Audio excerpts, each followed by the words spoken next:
I find it interesting that we have a culture that believes that what is good for the consumer and bad for the economy is exactly what we're trying to support.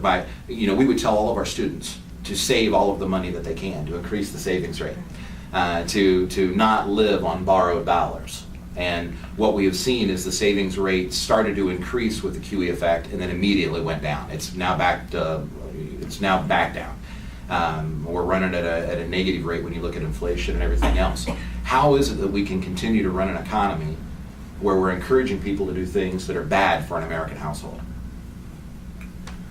Well, I would argue with the assumption that in the long term it's bad for the American household. Is it better for households to save, yet get no interest, or to spend a little bit more, build the economy up? The interest rates will essentially go up over time, and their money will grow as they save.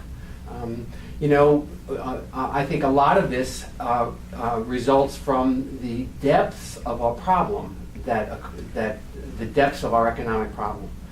It is easy to say that things would have been better if the head of the Federal Reserve and the president does X, Y, Z, but we have no control group. We don't know if it would have been better.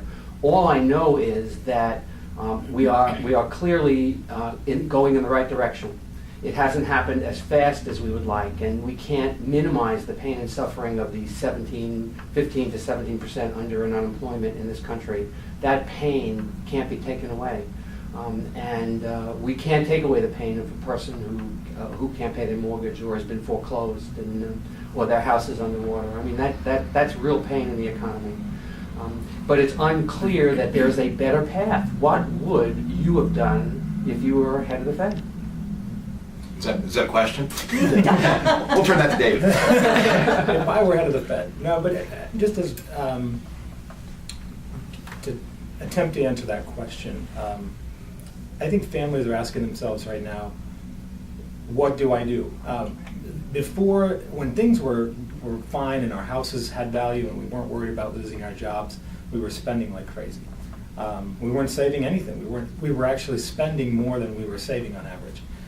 So as an advocate for savings, myself, I think it's great what we're going through right now, because the recession has actually done more for financial literacy and financial education than anybody in my field has ever done over the last however many years it's been going on. Within the few years that the recession has hit, we've seen increases in younger people, age 18 to 33, wanting to know how to, and they're actually implementing budgets.